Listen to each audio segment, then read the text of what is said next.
Hello, everyone, and welcome back to the Showing Up to Life podcast and YouTube channel. My name is Art Burns, and I would like to say that I'm excited to be here, and I do feel enthusiasm and sort of an inner excitement about being here today with you. But I have to admit that I'm very, very tired. I actually was considering maybe not doing this episode today, but I'm going to forge on for you and do it anyway. We're going to make the best of it. But I tell you that I'm tired for a specific reason, because there's a little story I want to tell before we get into today's topic, which is really, I think, very interesting, very kind of humorous maybe, but also very, very important, because I think it ties into everything that we talk about here. And this is what Jon Kabat-Zinn tells us, right? That life is the curriculum. Life will provide so many opportunities for us, not only to practice all of what we talk about here, specifically when it's interpersonal practices like, empathy, kindness, and compassion, but also how we're processing our moment by moment experience, right? Life continues to challenge us. And so we're going to talk about challenges, but first I want to talk about what happened last night. So as many of you know, and this is definitely not the funny part, but as many of you know, my wife and I are going through a separation, and it is what it is. It's not happy. It's not sad. It's just, it is what it is. Okay. And so never before last night was it so evident to me how different we are looking at things at this point, my wife and I. And again, this is not to air my dirty laundry or anything like that, but let me tell you what I mean. So last night, our next door neighbors, who are, probably in their late 20s, maybe early, I'm pretty sure they're in their late 20s, maybe even mid 20s, maybe like 26 years old, something like that. There's like four of them living in this apartment next door, really nice kids, really wonderful. I talk to them all the time. They have beautiful cats. Their cats and our cats like kind of visit each other on the balconies, and it's all good. We're very happy neighbors. Last night, these kids were partying, right? Now, I am no stranger to partying, and I know I could identify what was going on. I narrowed it down to two choices, which were confirmed in the morning at like 7:30 in the morning when I saw them in the backyard. I knew that they were either on cocaine or some kind of psychedelics that were going on, just because of the volume and the energy that we were hearing, starting at about like 2:00 in the morning when they came home, till 7:30 in the morning when I looked out my window and I saw one of the guys in the backyard, and he was like giggling and like twirling in circles and looking at this guy's like, oh, they're tripping on something, on acid or mushrooms or something, right? And so for me, I get it, and I empathize for sure. I mean, I used to do that. That could have been me 30 years ago, But at the same time, I have children who are trying to sleep. I have my wife and I who couldn't sleep last night, and so there was like this sort of, dual feeling of like, we got to do something about this, not right now. Of course, it's already too late to sleep last night, but we have to figure out a strategy for the future, because, 26-year-old kids who do that once, they usually do it, kind of often, and so I emailed my wife this morning when she was already at work. And I was like, I don't know if you heard all that, and, if you have any thoughts on how, we might do what we might do in the future as far as a solution. And her reply was, she was like, they were partying all night and this morning, and the next time this happens, I'm calling the cops for noise ordinance. And that was her whole email. Now, I get it, right? That's theoretically what the cops are there for, right? But this is where the lesson is, right? And this is where I want you to sort of follow along with my way of thinking here. Now, of course, I'm speaking now to my American audience more than anyone else, but so for all of you in Europe and South America and Asia and Australia, please try to see this through the Western lens, all right? Through the eyes of the Westerner, okay? Not Western U.S., but Western global, right? So the U.S., basically. We call the cops on a couple of kids who are clearly inebriated, right? The cops then, might feel like they have probable cause to enter their apartment. And then what they find in that apartment could mean that these kids get arrested, or maybe worse. Maybe it escalates into something that's really, really horrible happens. So So there is a need. Like, I can't just say, oh, well, so it doesn't matter, let them do whatever they're going to do and we'll just suffer with it, right? That's not fair. But it's also not fair to put people's lives at risk and put their freedom at risk, right? Knowing the way the police actually handle things, right? Which is not usually like, it's not like a Mayberry scene these days, where some, oaky old, sheriff coming to the door and just telling y'all, come on now, keep it down. People are trying to sleep out here. It's quite frankly, these situations escalate. And so I think as citizens of the world, we need to be careful of that. And that's where the concept of empathy, kindness, and compassion come in, right? Empathy being that I know that these kids are not doing this to keep me up. Like, I know they don't realize they're waking me up. And in fact, if we told them, I'm sure they would feel, especially because it's psychedelics. If it was cocaine, they really wouldn't care. But if it's psychedelics, they're going to be mortified. They're going to feel terrible that they've kept our children awake, right? And then kindness is wishing for the well-being of these people in spite of the fact that, they're keeping me up. Right? I want them to be well. I don't want something bad to happen to these people. That doesn't help me if something bad happens to them. If they get thrown in the clink overnight, that does not help me in any way. In fact, that would probably intrude my sleep just as much as their noise did, because I wouldn't be able to stop thinking about it. And then the compassion comes where, knowing that yes, they're suffering on our end, but if we call the cops, we're potentially causing suffering on their end, on our neighbor's end. And I don't want to be the cause of suffering. And so that's where we have what, in Buddhism, I was just brushing up on a couple of things this morning for a website I'm doing. And so reading Sharon Salzberg's Loving Kindness, and she talks, because it's a book about Buddhism, she talks about the Buddhist concept of the middle way. Right? And this is always what we can look at. We can always see every situation before us, and we can ask ourselves, is there a middle way between the two extremes that I'm seeing? So here in this situation would be, call the cops is one extreme, right? And then do nothing and just suck it up and let them be as loud as they want and let our kids not sleep would be the other extreme. Neither of those are acceptable to me. So what is in the middle? Now, obviously, this is not a complicated thing. I'm going to knock on their door and talk to them. I'm going to let them sleep a little bit. I'll wait until tonight, maybe tomorrow, make sure they're nice and rested. And I'm going to tell them that, like, listen, my wife is going to call the cops on you. I'm not going to call the cops on you, but she's talking about doing that. So be careful. I don't want that to happen to you, right? So in other words, communication becomes that middle way, right? But communication from the same space of empathy, kindness, and compassion. So anyway, that just literally occurred a couple hours ago, so I thought that was important to share with you all. But what I really want to talk about today is it's a tie to this, right? Because when we talk about showing up to life, right, which is the thesis of this whole, this whole website, this whole podcast here, right, the whole premise of this is how do we maintain our ability to be present moment by moment in this experience, right, in the 80 years that we have here, right? How do we get the most out of this in terms of being present with it? Right? Because that's really the key. It's one of the keys, right? But it's the key to so many different things, right? As I talked about the other day, active listening, for instance, right? That's about being present with the person that you're talking to, right? Dan Siegel says that presence, is the only thing that parents need to give to their children. I mean, that's it. If you are a parent, a present and attentive parent, you are doing, aside from the schooling and the social stuff that also, but as a parent, the only thing that you need to do is to give your children your presence. Not presence in terms of goods and gadgets and stuff, but presence, the being here with them.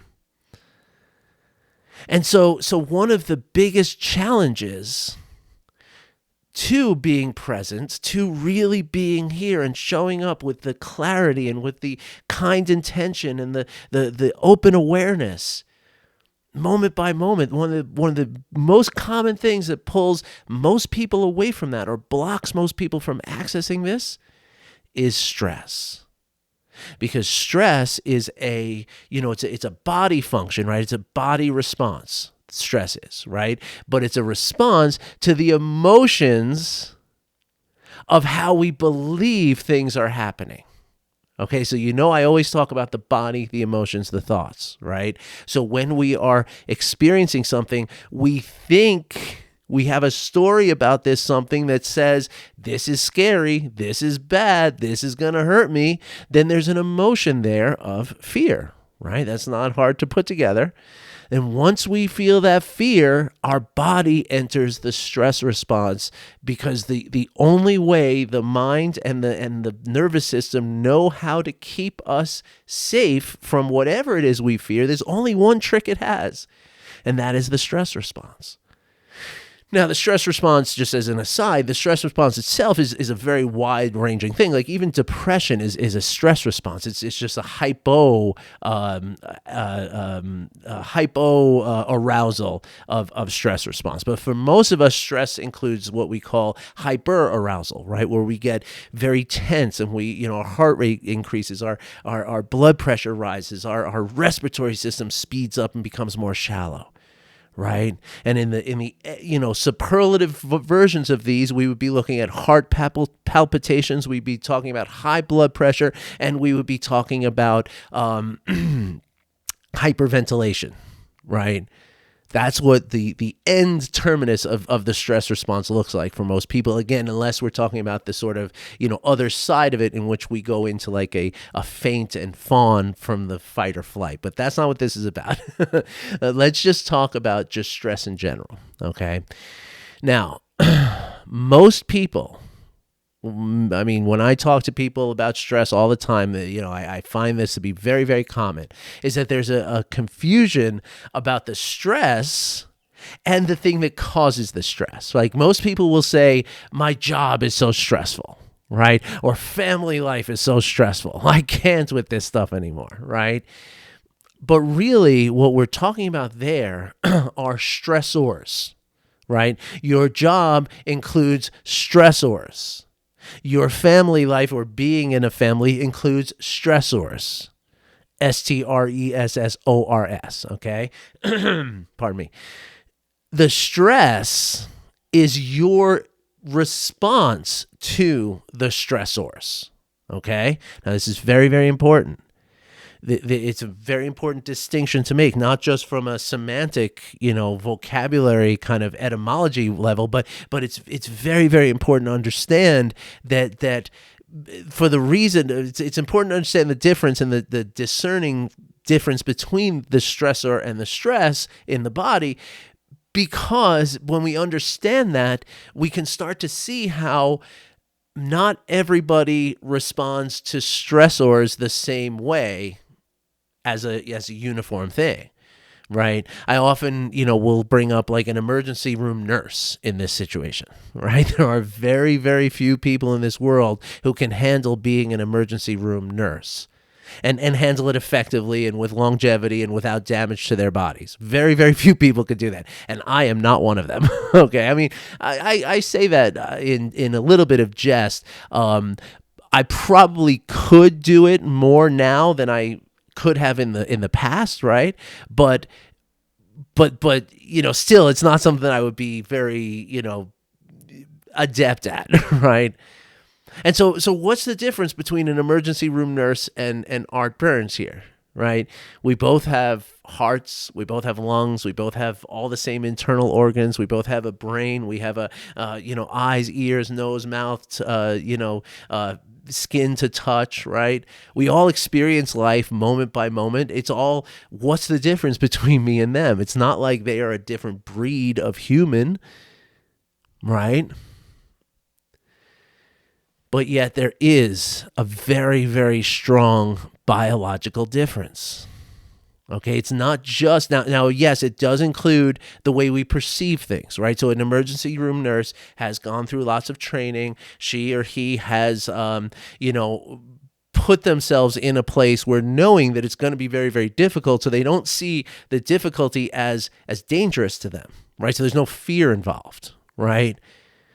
So that's part of it, right? Because there's always an emotional context to this, the fear, the stress that we experience, right? Whatever does cause stress in our bodies, it includes our emotional response to that thing, okay? But even that mechanism of how we perceive it and how we emotionally respond to it, and then, of course, whether that emotional response triggers the stress or it doesn't, is also not uniform from one person to another, not even close. Now, here's the thing. Throughout our lifespans, right, we are developing what we might call an apparatus for handling stress. Right, moment by moment, every experience you have either gives you, you're either working towards more stress hardiness or less stress hardiness, right, as you experience the stressors of your life, okay? So that is true, that there is something to be said about the fact that we are, developing throughout our whole lives. And so some people will develop, stronger mechanisms for handling stress, where other people will develop, maladaptive coping mechanisms for dealing with stress, including addictions and things like overeating, overconsumption, this kind of stuff. But it goes even further than that, right? A lot of us have this feeling that people are like cars coming off the assembly line, right? That this human being is the same as this human being, right? Again, when we look at us versus an emergency room nurse, I see that we have the same exact, the same organs, the same, all of it, right?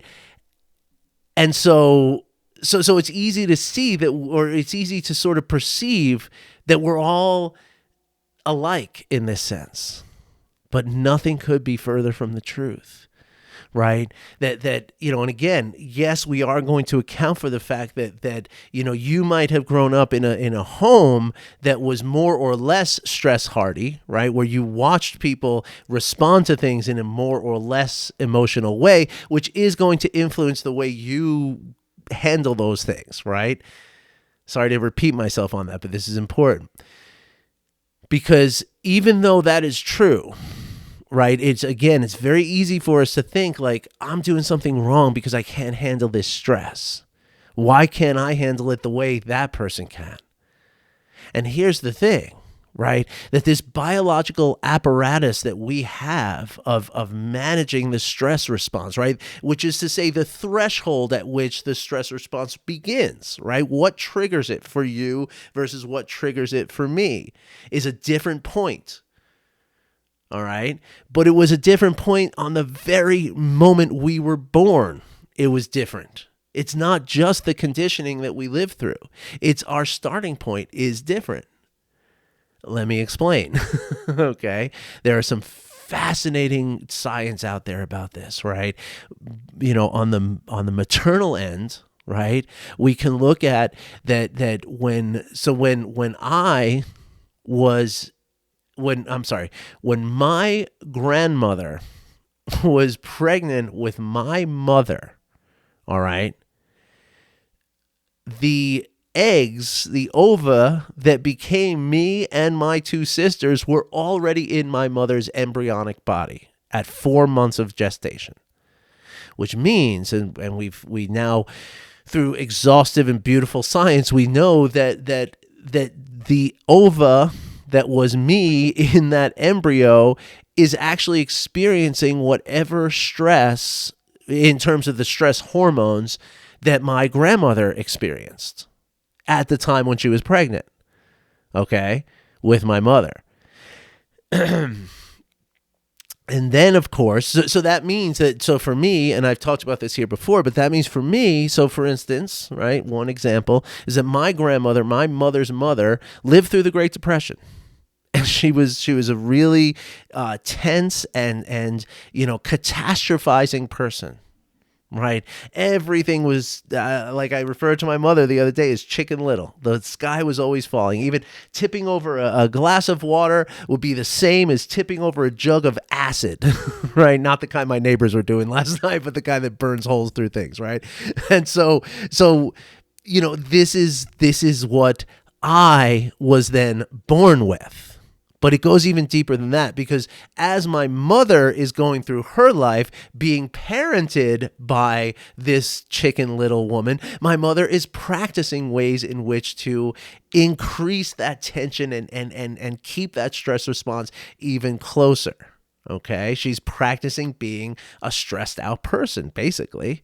She didn't mean to practice that, but that's what she was doing, unwittingly, through the experience of being the daughter of this person who can't handle stressors very well. Okay. Now, as my mother grows into this person, she's experiencing the stress, again, that threshold of stress hormones, or that threshold of the stress response, involves the way that our bodies produce those hormones, right? And so for a lot of us, actually, when we're not experiencing cortisol, we're not getting enough cortisol, right? We're feeling like there's something wrong because we're not experiencing the cortisol. I don't want to get too heavy into the science of this, but basically, because, and me as one of them, right? My conditioning on a biological level, on an epigenetic level, this is not my genes, this is the biology that changes from my grandmother to my mother to me, gives me a sense of like there's a certain threshold of cortisol and adrenaline and norepinephrine that my body is used to functioning, and it's quite high. And so for me, right, like I can handle difficult situations very, very well. Like that is no problem for me. Give me a car accident, I'm the one who keeps cool and deals with it while everybody else is screaming. And I've been through this many times. But give me a couple hours to sit around in waiting for something, and that's a real challenge for me, right? Because of the way that I inherited this apparatus from my mother. Well, again, it came from my mother from my grandmother to my mother. But then while my mother was pregnant with me, I was experiencing those hormones all fresh again, right? Which means that even siblings have different sets of stress apparatus, right? So even my two younger sisters have a completely different, threshold for that stress response than I do, right? Now that's on the maternal side. On the paternal side, it's even more intense. I mean, I just recently heard this, like last year, the year before, I heard this, read about this series of work that was done using lab mice, right? Which I never like to talk about, and this really is not aligned with my vegan morals here, but it was done. It is what it is. So they took a male mouse, right? This was work done in Canada. And of course, it was replicated many, many times. So I'm just going to give you the one example, but it was, replicated many times. It has to be replicated before they call it science, right? And this was delivered to me by Dr. Gabor Mate, who I trust to be, he's not going to give me some pseudoscience here, right? So if it's wrong, take it up with Gabor. But anyway, I don't believe this is wrong, okay? They take a male mouse, and in its adolescence, they expose the male mouse to two stimuli. The first stimuli is a smell, a specific smell. Let's say the smell of sulfur, right? Rotten eggs. We all know what that smells like, right? And at the same time, they expose as soon as they see the nose twitching, that he smells that smell, they shock the mouse, right? They electrify the cage so that he gets a shock, right? It's not enough to kill him, not even enough to really hurt him much, but it's enough to be like, WTF, like you can see the mouse is, at least it was the way it was described to me. It was powerful enough to really, mess with the mouse in the moment, right? Not in terms of long-term damage, but like really it was harsh. It was a difficult, traumatizing experience. Okay. And so they continue to give this smell and this shock to the mouse throughout his adolescence, right? And then they let him get into adulthood, and then they stop giving the shocks and they stop exposing him to the smells. And then they let him mate with a female mouse, right? Now, they take one of the male babies from that litter and they sequester that baby, and they make sure that baby never is exposed to the smell of sulfur, nor is it ever exposed to any kind of electric shock at all. Never in its whole life. And they let that mouse grow into adulthood, and they let him now mate with a female mouse. They take one of those babies, one of the male babies from that litter. So now this is the grandson of the original mouse, okay? They put him in his cage, and at some point in his adolescence, they expose him to the smell of sulfur, whatever the smell was that his grandfather associated with this shock. And this mouse, who never even met the grandfather, right, has no idea of any of this stuff that went on, as soon as he smells the smell of sulfur, his body braced for the shock. Over and over and over and over, with mouse after mouse after mouse after mouse, right? So this is telling us something about how, like we're not cars coming off of an assembly line, right? Where every Volkswagen Jetta that comes off the assembly line, yes, it has different, finishes, different colors, different, all that kind of stuff. But essentially the way it works, the parts that are that make it what it is are exactly identical from car to car to car to car to car. That is not how it is with human beings, nor is it with any mammal, right? Even including mice, right? That's not how it works with us. The way it works with us is that we are all starting from a different starting point. And then throughout our lives, that is where we either, exacerbate that perhaps and move towards a more stressful place, which often is the case, right? Because if you have that higher threshold, or could say a lower threshold for the stress response, it's because of the hormonal stuff that your mother was going through. So your mother is probably not a very stress hardy person either. So therefore not just the biological epigenetic changes, but also the behavioral things that you live with, that you see every day, are also going to push you further and further and further towards that more prone to stress. Okay? So it's important for us to understand this about ourselves. You don't get a prize for understanding. You don't get to, sell this information to somebody. Oh, maybe they could come up with that. So let's be careful with that one. I hope Zuckerberg's not listening to this, because that would be a very important data point for a lot of marketers, right?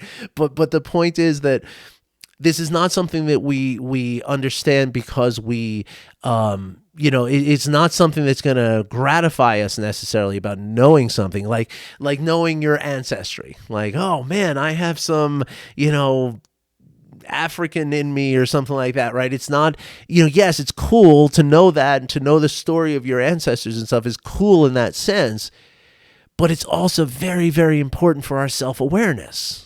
Right? Because the more I know about how I respond to stress as a very specific individual, unique as anything, like more unique than a snowflake, right? Nobody else in the world has your apparatus for handling stress. Not even a sibling. Perhaps an identical twin. I'm not sure about that. I'd have to do some research on that, but that would be the only way that another person could share exactly the same apparatus that you have for managing stressful experiences, or stressors, as we said in the beginning of this audio.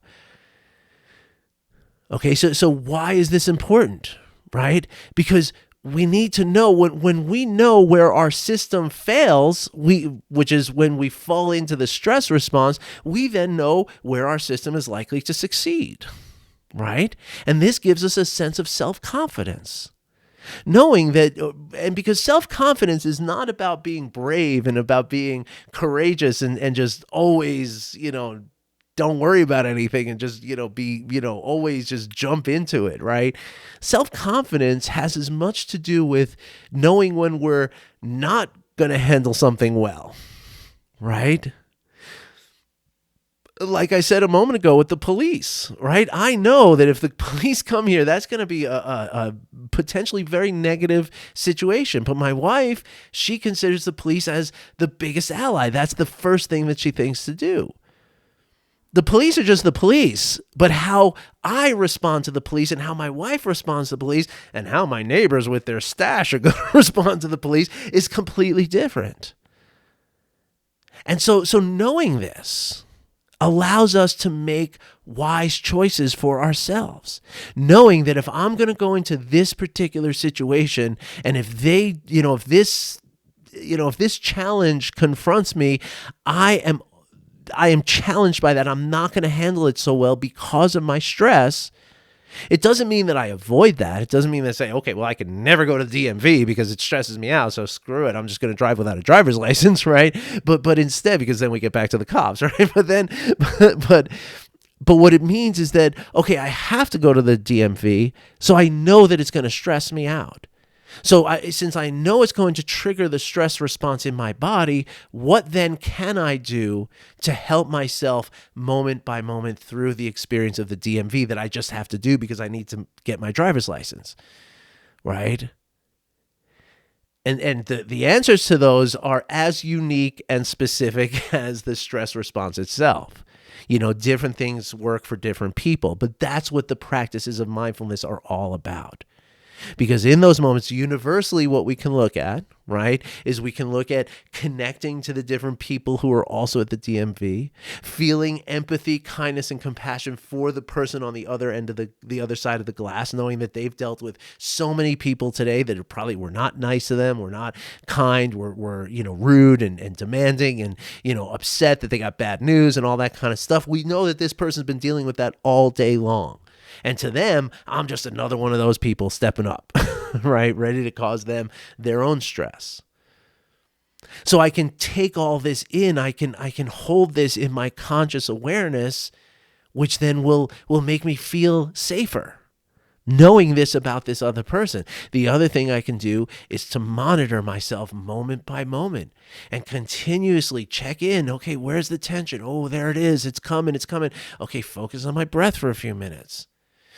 We might even sit there or maybe it's even just a sort of, what do we call it? A strategy, right? Like, so maybe, because I got to go to the DMV, I'm going to, not drink coffee that morning because coffee creates anxiety, which is a precursor to stress. And I'm going to put in some classical music on my headphones while I'm sitting there. I'm not going to look at a YouTube video of, some, something to do with cops or something, right? I'm going to listen to some classical music that's going to bring my nervous system to a place of feeling safe. Because that's really what it is. When we feel safe, we don't feel stress, right? And so that's the difference between me and an emergency room nurse, right? The emergency room nurse knows that he or she is not unsafe just because there's a person with a gunshot wound here. Right? And that's where part of what that means is that they understand that some people are going to die and some people are not. It's not like they can save every single person. And so they have a detachment from that. At least I would imagine. I'm not a nurse, so I don't know. But I would imagine that's part of it. Because remember, it's all about feeling safe. And that's really what the mechanism is when I say this apparatus or this mechanism is about how are we able to make ourselves feel safe. And that is what varies from one person to another person in a way that, two Volkswagens coming off the assembly line do not, are not the same or not like that. Anyway, I hope that all makes sense. I hope this was helpful for you. I think it's an important thing to understand because, again, the more we understand about ourselves, the more awareness we bring to ourselves, the more we are able to regulate ourselves. That's just math, right? It's just the more information I have, the more I'm able to intervene on my own behalf. Okay, look at it that way. And so I encourage you to maybe journal about this and think about this a little bit. Like, what was life like for your grandmother when your mother was pregnant, when your grandmother was pregnant with your mother? And then what was your mother's life like when she was pregnant with you? Equally, what was your father's? Because that's the thing. We don't think about the father that way so much, right? But, if you think about a father being off at war, right, you are going to retain that memory of his wartime experience. That's very, very important to know because that is going to impact your stress response moment by moment throughout your entire life. So take some time. And again, it's not like you don't need to know the specifics of everything, but just get some general ideas of what life was like. And then you can also understand your children this way for all of you who are parents, right? Like, what was life like for you, right? Like I know I'm over time here, but our daughter was born when my wife and I were just coming out of our corporate world, just starting our little small business thing there. And so, but we still had health coverage, we still had savings, we still had all, nothing had changed yet. So my daughter grew up in this field, or in her, actually, we were still both employed while my wife was pregnant. My ex-wife was pregnant with her. So for her, like, there was no stress other than the normal stuff, right? But my son, he was pregnant, or my wife was pregnant with him during a time of great amount of stress. We were running a small business. I was working 19 hours a day some days. We were constantly bickering, constantly struggling about money. My son has a much different threshold for stress than my daughter does. I can see it. And that allows me to meet my son where he's at. I understand that he's got that. It's almost like a handicap. It's almost like a disability.